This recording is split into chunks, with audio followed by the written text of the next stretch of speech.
inside a dispensary that I never been to before. It's called Royal Treatment. They got like a little cannabis education class. I'm always looking for some to gain knowledge, you feel me? Especially if it's free, you feel me? You know. So yes, what they got to offer. Pretty good. This Georgia pie. Okay, cool. Got that Georgia pie and that Zope. That's a good little combo. Mm-hmm. So Yeah, I've been liking this.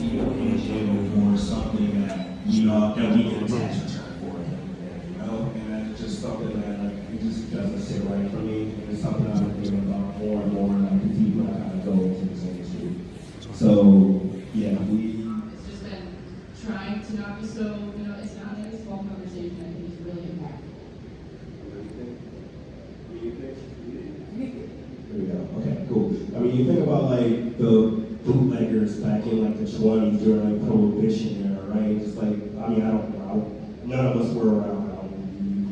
Sometimes rappers are here, I don't know. But like, you think about like what they had to do like to get like through, that time frame, and then alcohol is just so integrated in our everyday life, like just, what you see on television and ads and things. It's just such a more socially acceptable thing. There's nothing wrong, there's nothing wrong with that. I mean, people still enjoy it, but there is no medicinal benefit to alcohol that I know of. It'd be like scary and hard to like step out and what you were saying, I did the same thing. Like, I just graduated from Michigan State, so I'm a little bit like newer to the industry. And I told my grandma like, oh, I'm a sales rep. Or like I told people, oh, I'm a sales rep, and they're like, for what?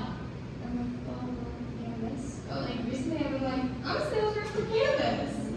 So it's weird and exciting, yeah. And I feel like it's hard because there's a lot of people that will give you dirty looks or be like, what? Like, you just went to school for that? And it's like, I really like my job because I meet like people face to face, like customers that come into a store, and like everyone has a story, and like everyone is using it for a purpose, and I feel like that's different with a lot of other things, and it's like, it's cool, like it helps people, and like it gets people through the day, or it helps them eat, or it helps them do whatever, and it's like, there is so many benefits to it that I feel like people try to like not see. 100%.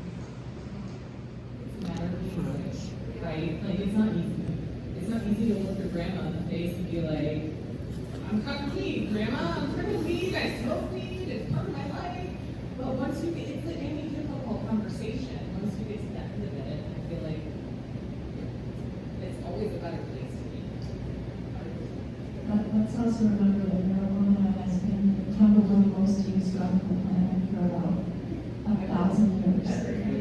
Everyone's using it. They just don't admit it. And I think that when it's rescheduled, I think the hearings are going on right now, but if the federal government, and I think that's going to be a really important pillar in this.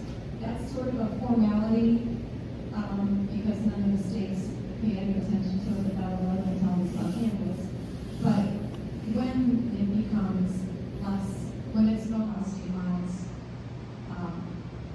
that's going to be one major hurdle that we have. I'm still having trouble with the fact that it's taking us so long to do that. And then the other major hurdle, I think, legally, not necessarily society, because agree with what they are, is the social aspect of being able to go out in public, go to a restaurant or a bar and smoke marijuana, which you really can't do right now. We don't have that legal vehicle in Michigan anyway, where you can go get food and marijuana at the same time. And as for alcohol, it's really over time.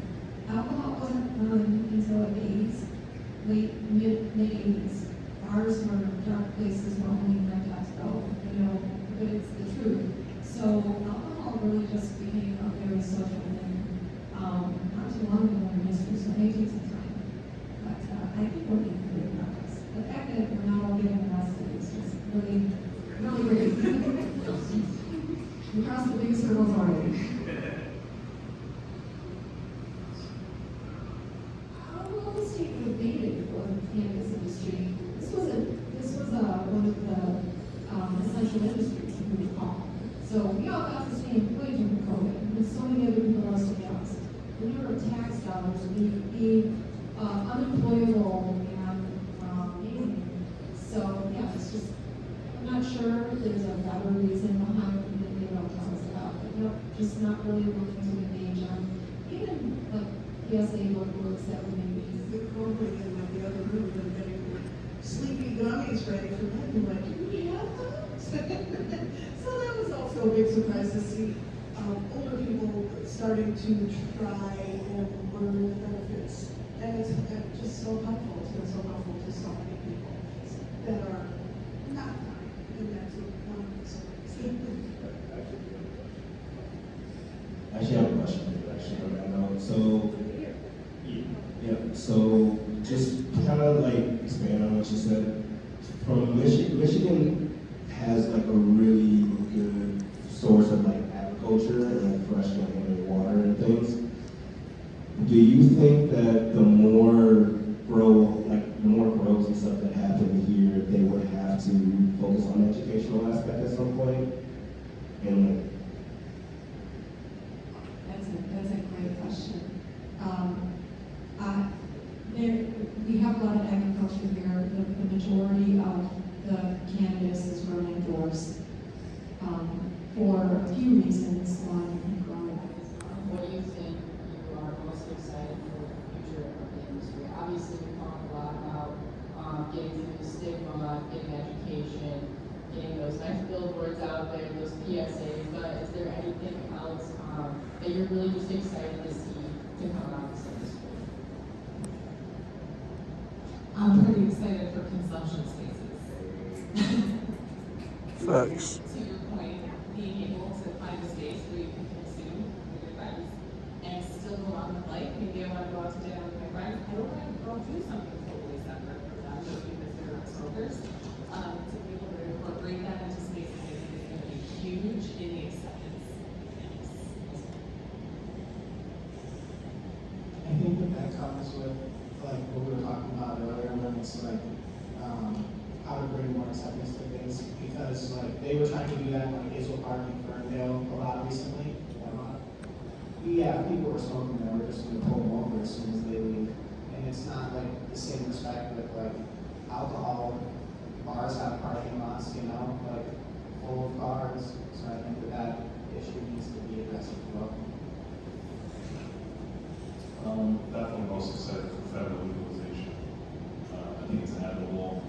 We need more than 50% of the states have it currently legalized. So I don't know if it's taking so long. But really look forward to it. And any last takeaways? Or did you have something? I'm really excited about all of the natural products that are coming out, but the mushrooms and the other aspects, that's something that has also really great benefits. I'm So many doors. just opening the doors to all. We've friends before.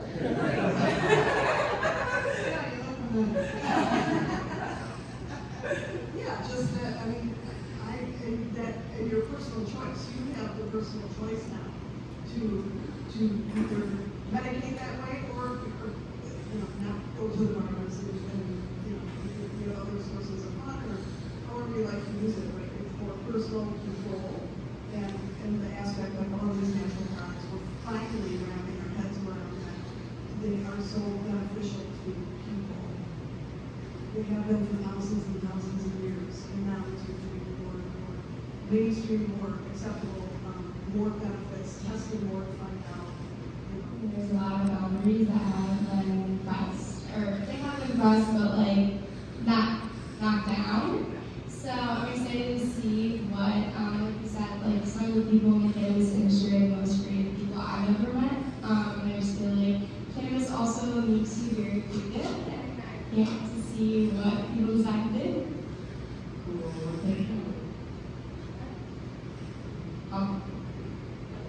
And then we did get a question, an anonymous question, if anyone wants to piggyback off of this. But I know Denise, you might be able to definitely take this one. What are some actionable items that the public and advocates of cannabis use can do to help keep moving things forward? So basically, I think folks at home are wondering how they can do their part if they're not actually in the industry.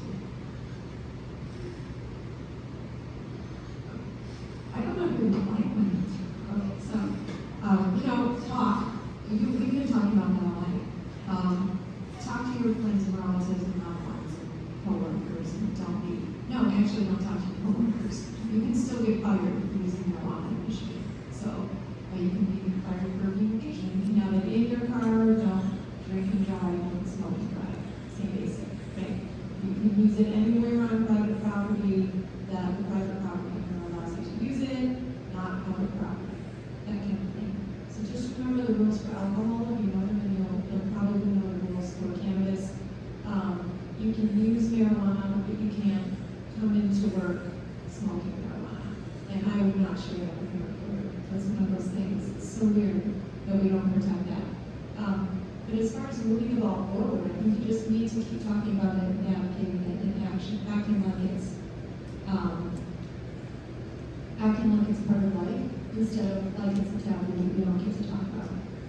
I'm looking forward to seeing, some big cannabis company sponsoring, halftime at Brookfield or something. That would be fantastic.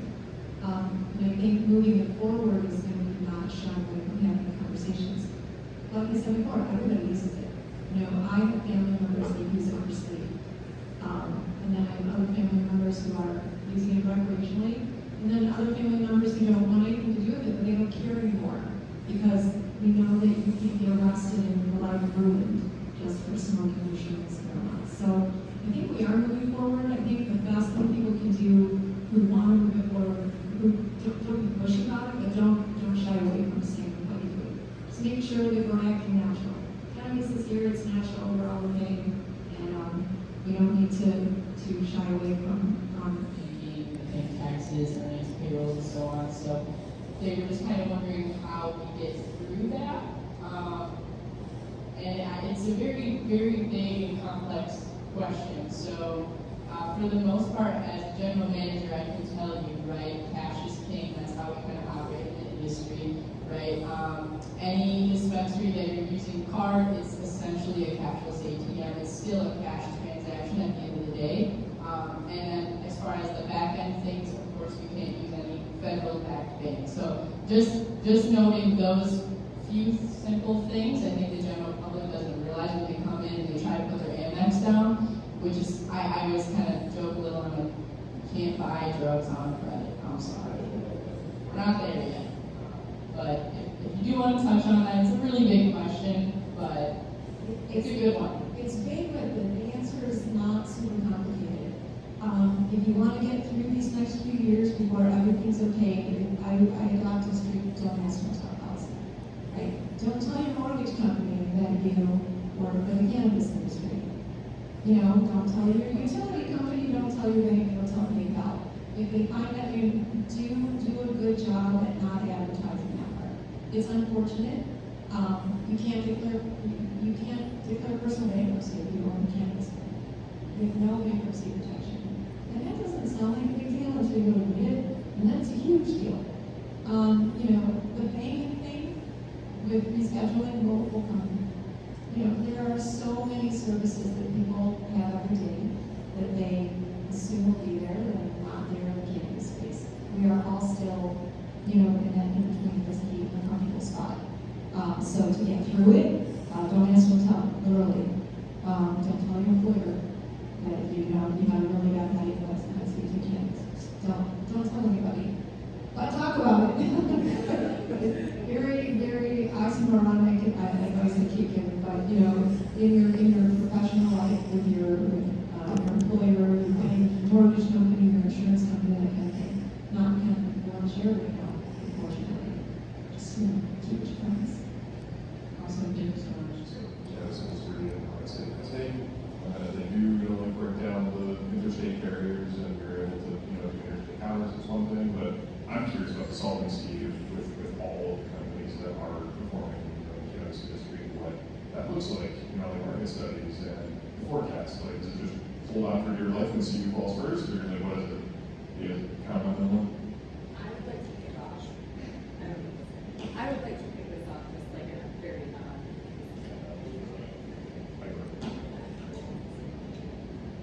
All right. So, non-formally, I think you guys can chime in if you agree. There is a group of people that is out there to make money. And then there is a group of people that is out there because they're passionate about cannabis. Often, almost always, you need them both, because we can't do anything without their money, and they can't do anything without some sort of knowledge about cannabis. However, if that balance starts to tip one way or the other, that's what we're seeing right now. This race to the bottom is caused by very large companies making their products as cheap as humanly possible. That's all I have to say about that. That is a great start. I'm gonna talk one more time, and I'm trying to, okay, so business by Darwinism. Okay, there's nothing wrong with free market. Yes, Michigan has a very mature market, and I think that if we get to deschedule or reschedule, and we get to go outside of the state of Michigan and start selling marijuana all over the Midwest, and we already know we're the best marijuana in the Midwest, we're going to see our market take off again. But there's always going to be consolidation. You're always going to have ginormous Walmart pass through right in a can marijuana, mass produced, and you're going to have the craft. The industry's not going anywhere. The industry's fine. Individual companies will go away, just like they did, just like they've done forever. I understand it's difficult in Michigan with alcohol. The limit on the licenses at the municipal level. It's difficult, it's uncomfortable, but the cream rises to the top. And I'm not worried about the industry. You're never going to find anybody who's completely happy. The consumers are thrilled right now, right? Okay. So the industries will survive, and if companies don't survive, then they weren't going to survive, right? And spoken as a business attorney, with dear love for all my clients, I have no fear whatsoever for this industry. It's going to survive. Again, marijuana, most of you drive from the planet forever. It's going to be here. The industry is going to go through. Companies might. And it will be okay, because competition is a good thing.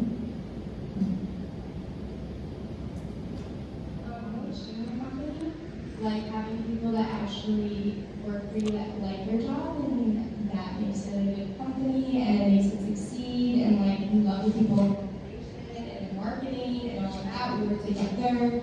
And like my dad always says, like good weed isn't cheap and cheap weed isn't good. So it's like the market is very oversaturated, but you gotta get quality. And that's what ProGrow is. I don't like it. 30% off at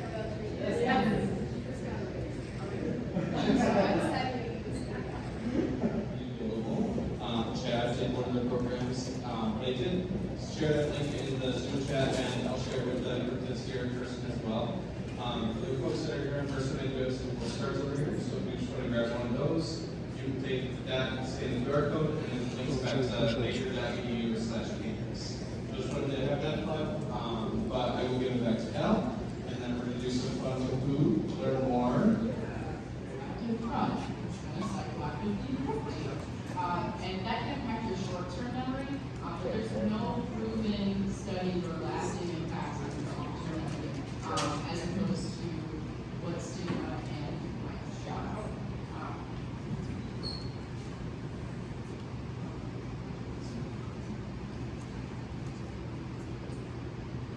Alright, so when you come into a dispo in Royal Oak, if you're going anywhere medical, you are under the age of 21, you need to have your medical ID saying you can purchase medical marijuana. If you're going to a recreational dispo, you cannot get into it without being 21 years old and your legal ID. Recreational dispos do not sell to medical patients. They can have those licenses, but Michigan is turning away from that. You have to abide by very, very strict laws. So there are a lot of classes. Pretty cool, man. Good, man. Got some knowledge. Round Got a little pack. Now it's time to go get some food, man. Straight like that.